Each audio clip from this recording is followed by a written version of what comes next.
a Isabel Mancione, que es la coordinadora de este encuentro. ¿Cómo estás, Isabel? Muy buen día, Osmar te saluda. Buenos días, Osmar. ¿Me escuchás bien? Perfectamente, ¿vos a mí? Sí, sí, también, también. ¿Qué? Muchas gracias. Sí, recién escuché la presentación completa, impecable. Solo te iba a decir que también hay otros países como el Líbano y como Cabo Verde, en África, que van a intervenir también. Ah, Eh, fantástico, es bien. un encuentro importante con países de América, Sí. de Europa, de Medio Oriente, de Europa del Este y de África. Digamos que es un encuentro global, Isabel. Y sí, hemos construido entre todos, porque los invitados también son muy gentiles, Claro. muy amorosos, un encuentro para debatir el tema de los derechos humanos y su relación y la interfase, decimos nosotros, con el psicoanálisis, nuestras prácticas psicoanalíticas en la comunidad, que son Ah, pocos conocidas, te diría, Osmar. No sé si vos las conocés, pero a mí me gustaría, ya que me das esta oportunidad, contar un poquito, por lo menos de la Argentina. un poquito Que mucho nos allá, interesa. Creo que a ¿cómo? todos, que nos interesa muchísimo que nos Bueno, te cuentes. podría decir que por el año 1960, un grupo de psicoanalistas trabajó en un hospital que queda en la ciudad de Lanús. ¿Y a Ah, qué fue ese grupo de psicoanalistas a un hospital a trabajar con los médicos?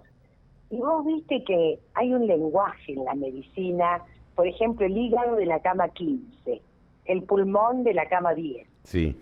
De esa manera eran designados los pacientes según la afección que tenían y en qué cama estaban. Ujú. Entonces, los psicoanalistas, aunque te parezca muy modesto el alcance de lo que hicieron, fue acompañar a los médicos para generar una transformación en su mentalidad respecto a darle nombre a los pacientes y ubicarlos en el contexto de que están internados, están un poco despojados de su identidad común.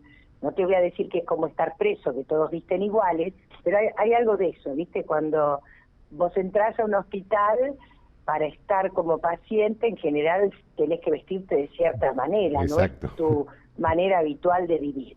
Sí. Entonces, este grupo de psicoanalistas logró trabajar con estos médicos y humanizar los vínculos Ajá.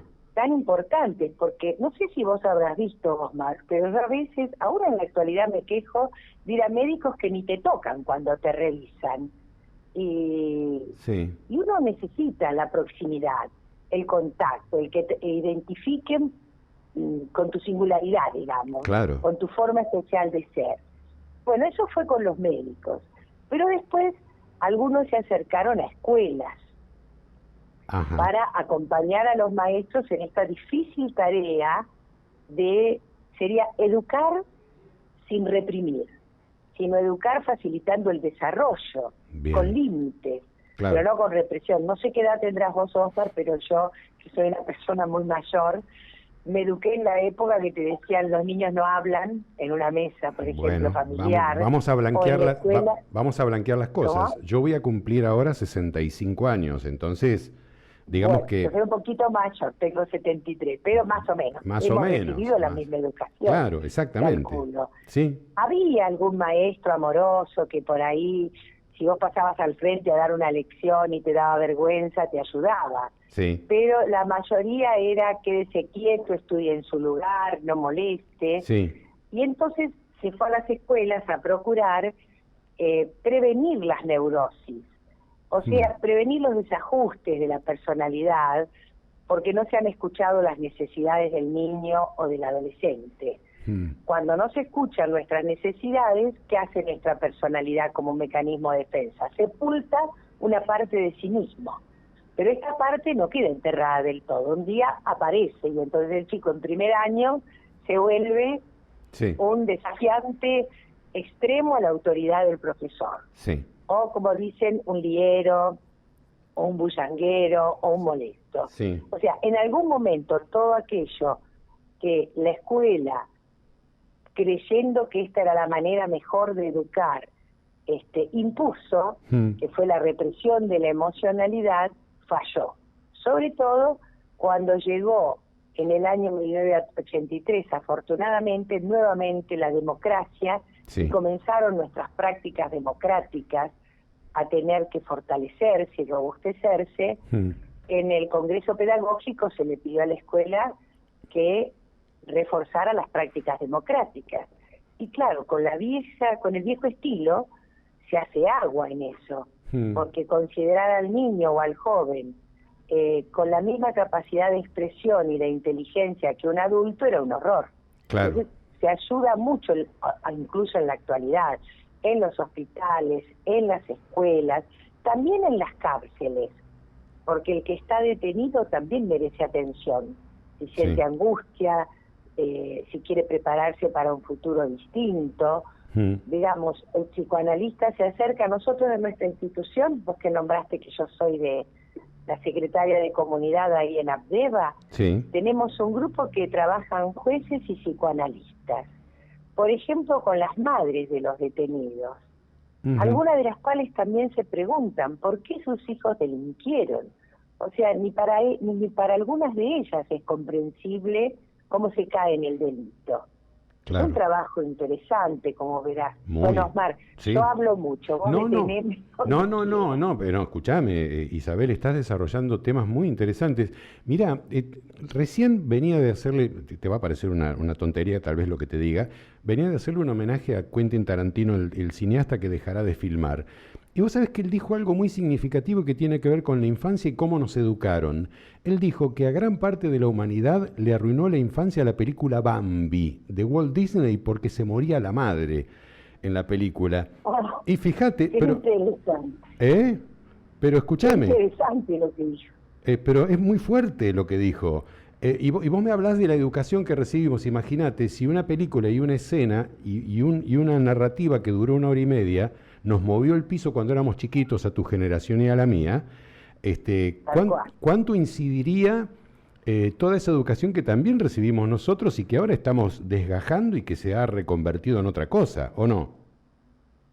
Bueno, procuramos, yo trabajo particularmente en educación, nosotros procuramos que cambien las prácticas, que cambien la mentalidad en educación y ayudar y acompañar a los maestros, porque muchas de las reacciones que ocurren en el aula, como que un maestro levante la voz para pedir silencio o se moleste con algunos alumnos, necesitan de un acompañamiento para que ese maestro como que aprenda a interpretar esos momentos emotivos del aula, en lugar de reprimirlo, en lugar de decir cállese la boca, decirle, bueno, ¿qué es lo que quiere decir? A ver, póngalo en palabras, hablemos entre todos, porque el maestro también está muy, ¿cómo se dice?, muy empujado a cumplir con un currículo. Sí, un protocolo. Entonces, a tener que transmitir contenido. Un protocolo. Y por ahí, ni el mismo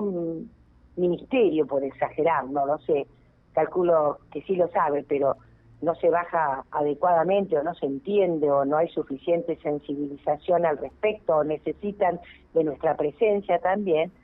Hay que entender que la emocionalidad no en el aula es el motor del aprendizaje. O sea, si hay turbulencia, no hay que hacer de cuenta que no pasa nada. Hay que hacer de cuenta que pasa algo y que lo queremos entender. Porque hay un dicho de creo que es periodista y filósofo, Cuban de apellido, que él decía, cuando a la sociedad le pica, se rasca en la escuela. O sea, lo que pasa en la escuela es el observatorio social de la época. La escuela funciona así. Entonces, si hay un niño alcoholizado, un joven drogado, tirado en el piso, y el profesor procede como que no pasa nada, es porque no sabe qué hacer. Porque yo que estudié el profesorado de psicología, además de ser psicóloga y psicoanalista, digamos, no ves materias donde te digan cómo proceder ante las situaciones y los cambios epocales. No podés proceder como que no pasa nada. Yo me acuerdo que era profesora de las futuras profesoras de lengua, iban a observar a las escuelas, yo trabajaba en Avellaneda, que pertenece al conurbano bonaerense, zona sur, y claro, las chicas que iban a ver cómo daban clases las profesoras ya recibidas, mientras ellas eran practicantes o residentes veían cosas de este tipo. Un chico durmiendo en un banco, otro tirado en el piso, y que la profesora seguía dando clase. Entonces, fuimos creando recursos y dispositivos para la profesora y para ellas, para que esos casos fueran atendidos como una situación grupal, porque si te lo muestran en la escuela, Sí. no es para arruinarte la hora de clase, es porque confían que la escuela puede hacer algo por ellos. Claro. Nosotros lo leemos de esa manera. Sí, sí. Que si en la escuela ocurren cosas, es porque todavía confían en esa institución como que tiene vida y recursos para ayudarte, porque te lo muestran, te lo dejan a la vista, es como un copetín servido que Claro. vos tenés que aprender a entender. Pero lógicamente, ningún profesor, ningún maestro se formó para esto, aún para un psicólogo y un psicoanalista son situaciones difíciles. Bueno, te cuento... Hay que pensar cómo abordarlas. Claro, te cuento una situación que vivimos aquí en nuestra ciudad, en Necochea, en la comunidad educativa, hace muy pocos días. Tal vez estés informada porque tuvo repercusión nacional. Una alumna va a rendir una materia y el resultado de ese examen dependía si pasaba o no de año. La rindió mal a la materia. Estaba su familia ahí al lado de ella y como la rindió mal, tomaron cartas en el asunto la madre y el hermano de esta alumna que reprobó. Y le pegaron violentamente a la docente, que todavía hoy está con parte médico y no se ha reinsertado. Bueno, hay una causa penal. Estamos hablando de un hecho de violencia dentro de la escuela. ¿Qué me contás, Isabel? No me sorprende, porque la escuela, como te dije, no está preparada y a veces no cuenta con el acompañamiento necesario. Entonces la escuela procede diciendo esas cosas. Claro. Si no aprueba esta materia, no pasa de año. Sí. Pero esa escuela, para proteger a sus propios profesores y su propia institución, ha tenido una reunión con la familia, ha conocido el estilo de esa gente, Claro. ha tratado de trabajar esta situación, de darle una elaboración, porque es importantísima la escuela para la familia. Que un hijo pase de año, que un hijo crezca, que madure bien. La escuela es como un test de inteligencia. No sé si me explico bien con esto, para una familia. Te entiendo, si el hijo anda bien, la familia está tranquila. ¿Y si qué el pasa? hijo no anda bien, Ahí está. la familia se siente culpable. Bueno, Pero hay un mecanismo de defensa muy humano. Claro. Es la proyección. Bueno. O sea, yo no aguanto la culpa, te culpo a vos. Punto. Claro. ¿Y qué pasa Entonces, con esto? La escuela tiene que estar, perdóname, Sí. con más inteligencia emocional y darse cuenta que hoy no se puede en la realidad actuar de esa manera. Claro. Dando la consigna de que si sale mal no pasa. Tenés que tener más recursos para darle una esperanza, para darle un futuro a esa familia que está desesperada, porque lo que vos ves ahí es una locura que por supuesto tiene que pasar por el lado legal, Sí. pero es la historia de una desesperación. Mirá mirá lo que decís, historia de una desesperación. ¿Qué pasa con un alumno que repite? ¿Qué sucede en la cabeza de ese adolescente que pierde contacto con sus compañeros y que se queda en tercero, cuando los demás pasan a cuarto? Pasan cosas. Hay un duelo, por lo menos, por haber perdido, por no haber andado bien, pero para llegar a todo eso, por eso hay muchos recursos que teóricamente están en los protocolos que vienen de distintos lugares donde se dispone qué hacer con los alumnos en tales situaciones. Pero una cosa es la letra escrita y otra cosa es la letra vivida con el alumno. Sí. Porque lo importante es ver que el alumno, donde en lo posible no tenga que repetir. Claro. Pero no por facilitarle las cosas, sino por adecuarse a la lógica del alumno. Claro, un profesor con 40 alumnos no puede hacer esto.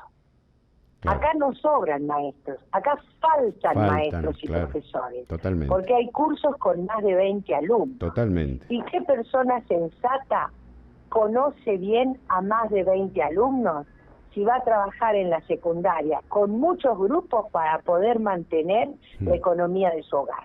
Claro. Hay que pensar las cosas sensatas de la vida. invertir en educación es invertir en salud mental, es un ahorro hacia el futuro y es sembrar futuro.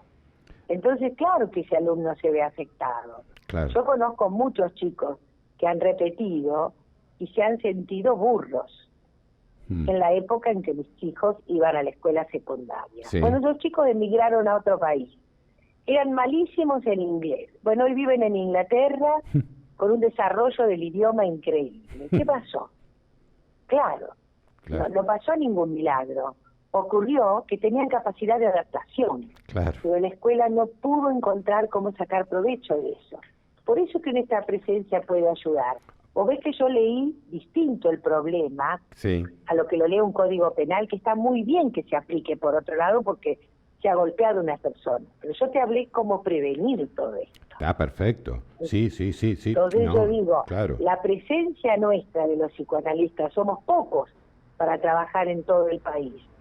Pero podemos trabajar con los psicólogos, podemos trabajar con los antropólogos, con los sociólogos, para generar prevención. Para prevenir, acompañar, cuidar al maestro y que éste pueda cuidar a sus alumnos.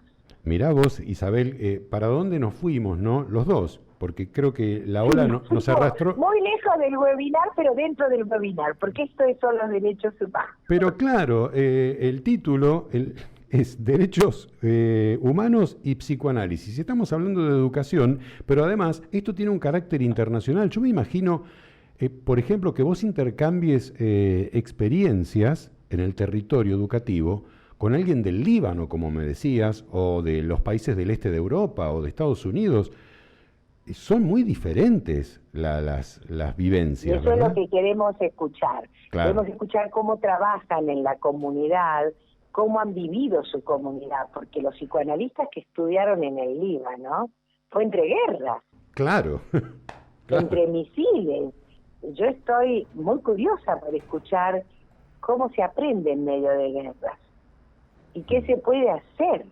Suponete, Líbano e Israel, ellos los tenemos que cuidar, no pueden estar juntos y no pueden poner su lugar. Viste que trabajamos con Zoom, con 3 idiomas simultáneamente, tenemos traductores para español, portugués e inglés.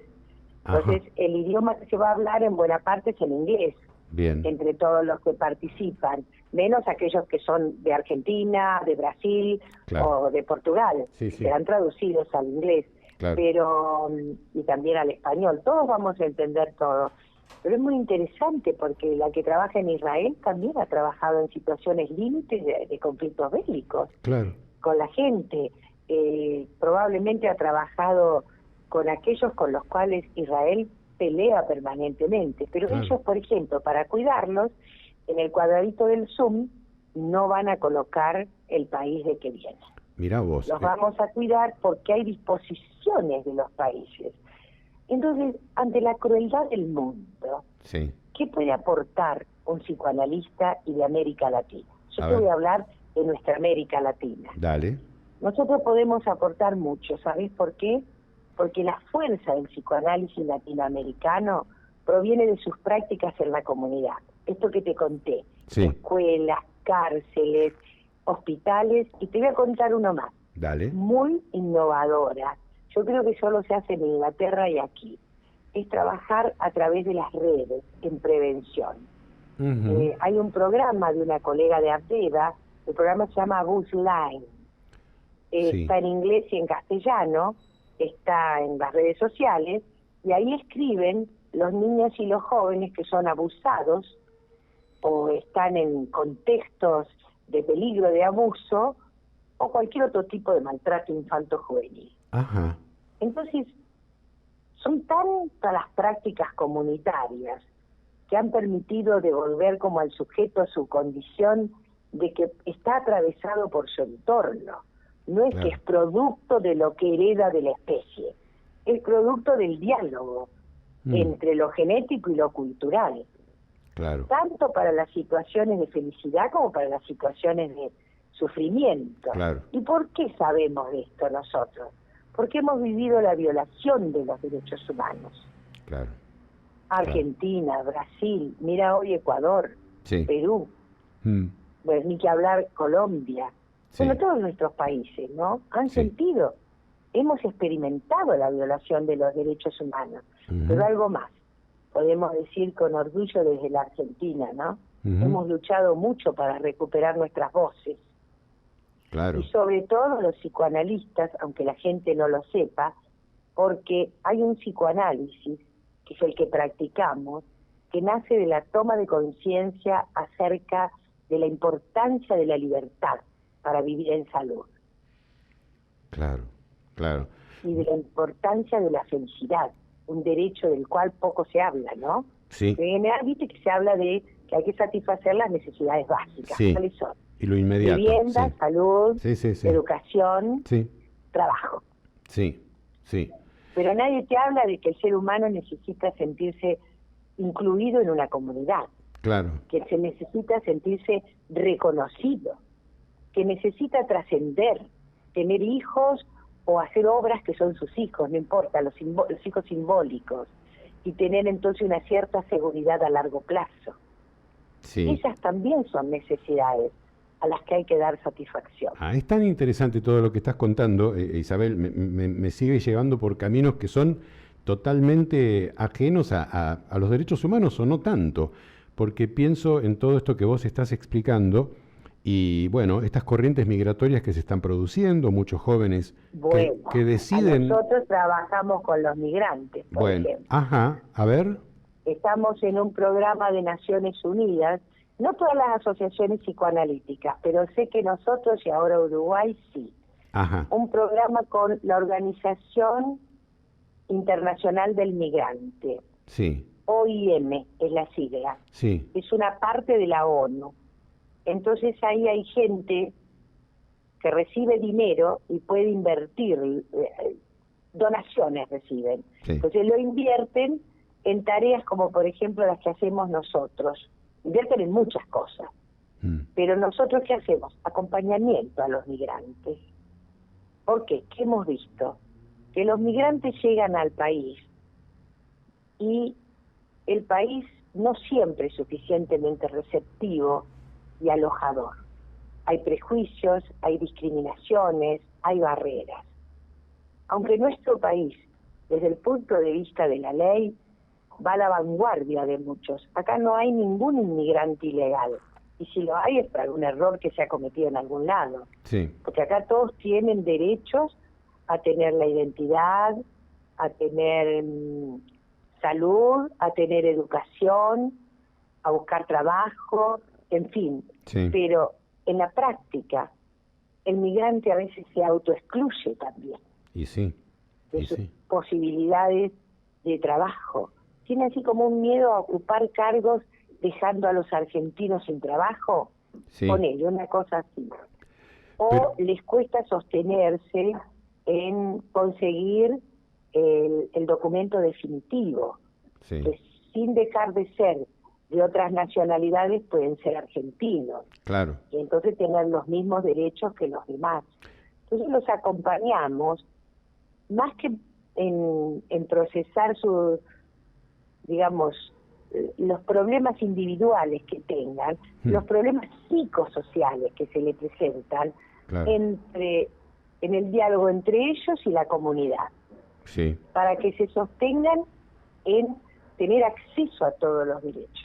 Claro. Además, estamos hablando de muchos migrantes que escapan de la guerra. Estamos hablando de ucranianos y rusos que están viniendo, familias enteras, de países Totalmente, limítrofes, y nosotros, los argentinos, que también una franja etaria está decidiendo experimentar algo afuera del país. Eso también es verificable y es comprobable. Sí, también los argentinos van en busca de otra vida. Sí. Y los que llegan también llegan en busca de los ideales que no pueden cumplir en el lugar de donde han salido. Claro que están los migrantes forzados y los migrantes por ideales, son distintos. Claro, ni El hablar. migrante Sí. forzado lo único que pudo Ah, hacer para sobrevivir sí. es huir. Claro, claro. Y en ese sentido, mira, hay una película que yo vi en Netflix que me encantó, se llama Las Nadadoras. no sé si la viste, es la historia de dos hermanas sirias que escapan, o del Líbano o de Siria, no me acuerdo, porque corren riesgo ya las vidas. Y ellas se prometen hacer un desarrollo como para atraer a sus padres. Y una de ellas, que son deportistas, las dos son nadadoras, sale como campeona olímpica en un campeonato que hubo en América, no me acuerdo. Es una historia real, Ajá. pero es muy interesante verla porque te muestra los estados de locura por los cuales hay que atravesar Claro. para huir. Claro, las nadadoras, ya la agendé para verla. Recomendación Es de Isabel hermosa. Mancione. No, y además... Es muy linda, No, pero... es muy linda, está Claro, bien hecha. pero además hoy, bueno, lo forzado es tener que irme porque me están cayendo bombas en el patio de mi casa, y otra cosa es decir, voy a hacer una experiencia en un país X, que no es Argentina, porque quiero saber cómo se vive en otros lugares. Y eso también es un permiso que hoy las nuevas generaciones, sobre todo la franja etaria entre 20 y 40 años, lo hace cada vez más a menudo, Isabel. No te escuché la última parte. ¿Qué dijiste, la franja etaria? Que es una franja etaria más o menos entre 20 y 40 años, que se permite hacer una experiencia en otro país, en otra cultura, ¿no? Sí. A veces retornan, ¿viste? Bueno, sí. Otras veces se quedan. Claro, no. Pero sí, todos los jóvenes... Bueno, un día, hace muchos años atrás, yo estaba en el equipo de orientación vocacional de Abdera. Sí. Entonces, un alumno de 5º año le pregunta a otro, ¿y qué habrá que hacer para adaptarse a vivir en otro país? Y ese otro le contesta, bueno, es que tenés que ponerte en la mentalidad de que sos ciudadano del mundo, que no hay fronteras. Sí.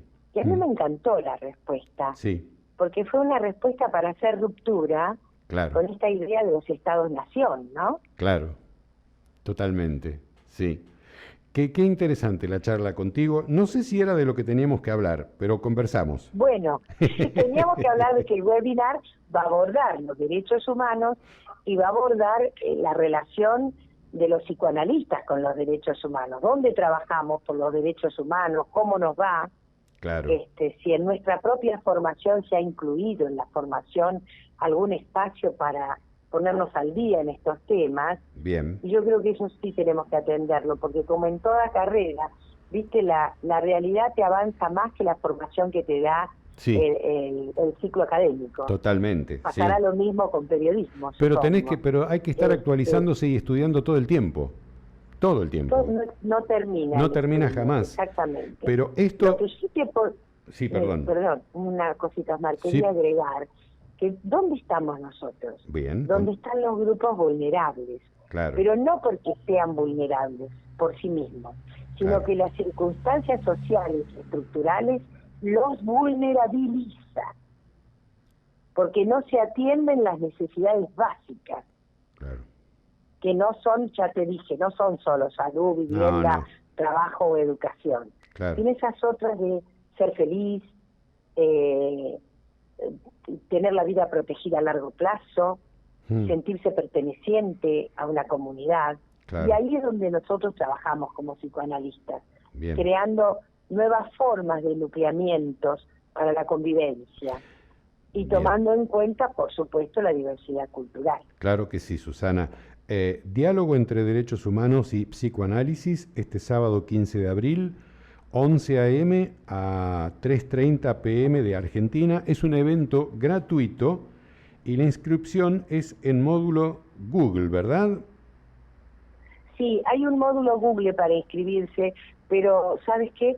Yo no sé cómo leerlo, sé cómo mandártelo si ustedes tienen algún lugar donde publicarlo, porque el encuentro no es exclusivamente para psicoanalistas, sino para los interesados en estos temas de los derechos humanos. Bien, y va a tener una traducción simultánea en español, portugués e inglés. Sí. Bien, bueno, lo vamos a publicar nosotros en Necochea Digital. Envío, y no, yo no sé por qué como un montón de letritas, ¿viste? Sí, no, yo tampoco. No puedo decir. Se juntó el hambre y las ganas de comer, lamentablemente te digo. porque yo tampoco tengo idea. Porque hay que anotarse en un módulo Google Y para bueno, nos recibir el día anotamos anterior y listo. el link. Yo te lo mando por este WhatsApp que me queda de ustedes. Dale. Y si pueden, no sé, lo Y se verá, muestran mira. en algún lugar que tengan digital. Sí, tenemos precisamente un portal de noticias que se llama Necochea Digital, donde será publicada toda esta información. Bueno. Y ojalá que mucha gente de Necochea que haya escuchado la entrevista contigo, Isabel, se enganche y se anoten, porque es para todo público. Ojalá. ¿no? Muchas gracias, Osmar. Por favor. Ha sido un gustazo, Isabel, y cuando amerite la ocasión te volveremos a llamar y bueno, estaremos nuevamente reunidos en una nueva sesión. Bueno, terapéutica. muchas gracias en nombre de Ardeva, en nombre de la Secretaría de Comunidad y en nombre de este webinar. Bueno, Gracias, Osmar. sos Gracias bienvenida por este siempre. espacio. Que sigas muy bien. Gracias, Isabel. Chau, chau. Muchas gracias. Hasta luego. Isabel Mancione, psicoanalista, aquí en La Mañana de los Mares en Radio Maestra 97.3.